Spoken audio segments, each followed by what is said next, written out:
Okay, so how do you feel like your lesson went today? I was actually pleasantly surprised because, as I mentioned to you, that this, out of all the lessons I've done so far, this was the hardest one for me to put together, partly because this is a crazy week at our school with picture day and fall festival, and there's a field trip, and it was hard for me to even choose the lesson and decide which one to go with. And I was doing a few things that were a little different, so I wasn't as confident about how it would all go and if it would go together. And I actually thought it went together quite well. I was able to actually follow my lesson plan. I thought that it would go longer than I expected it. It did go a little bit over time, but not as much as I expected. And there were probably 4 different interruptions today. My son came in. There was an intercom announcement. Anna came in late to school, which she never does, so she was like 10 to 20 minutes late. And then something else. Oh, and then the elementary director came in also. So there was all kinds of things going on, and I thought it still went together okay. So I was pleased about that. So that's actually, the strength of your lesson is you were able to adapt to your interruptions, and your kids were not affected or lost focus. Even with Everett laying on the floor and yeah, that was so. I thought that went well. I thought I was able to actually show the standards well. Assessment was my weak area, but a lot of these units were just starting, and a lot of it is introduction. So it was hard for me to find a lesson, especially this week, where I'm really showing, especially summative assessment, but there's still the formative assessments going on. Right, and you do that well with the formative assessments. You're constantly, you know where your kids are, you know the different skills that they can do, and it really shows in your lesson. Because even even if they weren't on track, you would get them on track, and you would give them a chance to share. And then if it wasn't quite what you were looking for, you would guide them. Yeah. And then building. So did you think that part went well? Because sometimes, because of time, I would have liked to spend a little more time with that discussion portion after we came back from the partners. Yeah, there was only. Speaking of interruptions, how do we handle interruptions? What I noticed was, okay, so in the beginning, so I know we start with assessment, but I would like to end with the assessment portion, since that's kind of what we end with. Yes. Anyway. Right.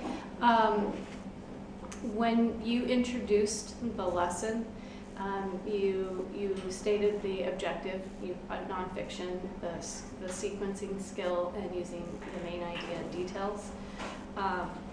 And what you did was you used a variety of transitions within all in the first 10 minutes, which I was really impressed with. So I loved the sequencing, the months, and letting them work together and not giving them any ideas of what to do. They had to figure it out. And they did in 51 seconds. I was impressed. Yeah. I actually, that was one of the things in my lesson. I thought, should I use this? Maybe they don't even know their months. I haven't really checked with that. And what they did was, so they clustered all together, and then there were a few outliers that I think it was Nathan who jumped out, and he started from the back. So he had December and he went November.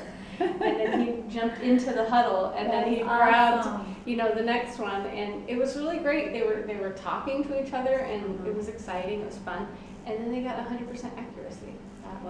And it was cool. It was such a great strategy. So that would fall into the strategies of knowing your kids and giving them these sequencing, to prepare for sequencing. Okay, cool. You modeled the I do, but you also included them in that.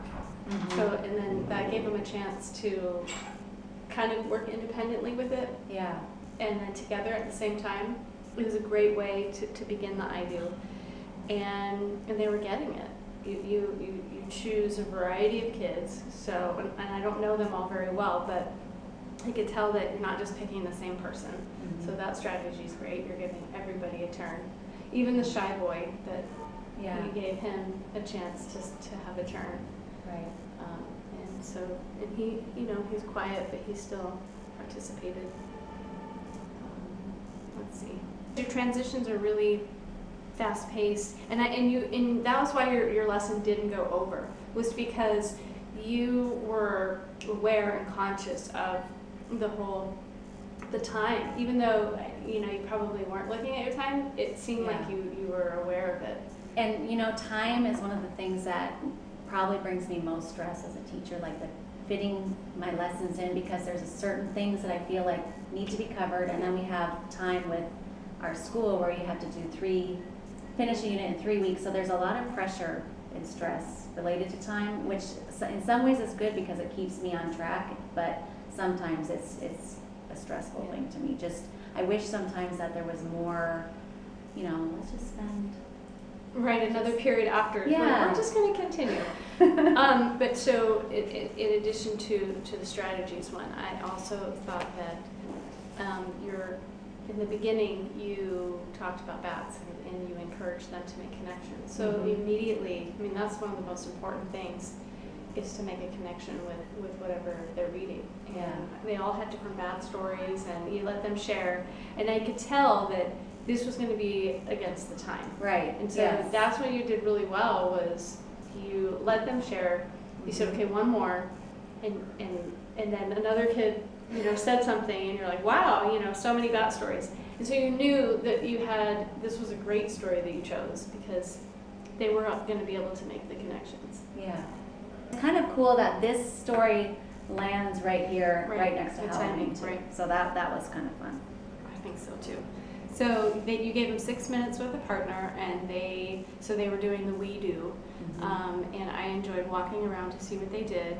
And in the beginning, you said, okay, next with your partner, 3 times. How many questions? 3, 3, 3. So you were explicit with that. Yes. And I had written it 3, 3. So, and then I was interested to see what they had written. I just wrote down what they wrote, and then when you came back to go over the we do part, I really liked that, because you gave different kids a chance to share. And then you didn't just say, yeah, that's the answer. Okay, good. Yeah. You gave them all a different turn to share. So yeah, it was, and it was interesting because I wrote down that they didn't have the same answers, and you addressed it, so they got to share. Yeah. And then you redirected her to change her answer, that he was the one that had the right answer. Yeah. She was the one that needed to change it. But it's close, but it's not, what I'm looking for. So you gave them specific information. And then, okay, so we're going to do just a little bit of a summary, because we got cut off and we weren't sure where. Starting with planning. Great job with planning. We did the month sequencing. It was a great idea. And in having the kids do all the rotations and transitions, really well paced. Strategies, you asked a lot of guiding questions. You asked engaging questions. You asked the kids to make connections, which got them really excited about what they were reading. And your strategies of teaching them how to find the main event,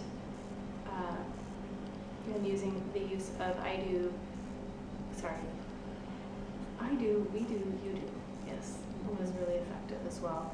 And as far as your assessment goes, you did a great job with formative assessment,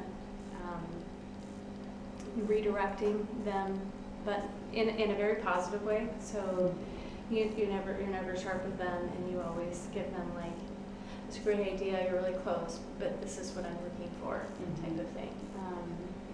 And so as far as all the standards, I thought that you did really well. It was well planned and very effective. Yeah. Thank you. Including the interruptions. Yeah.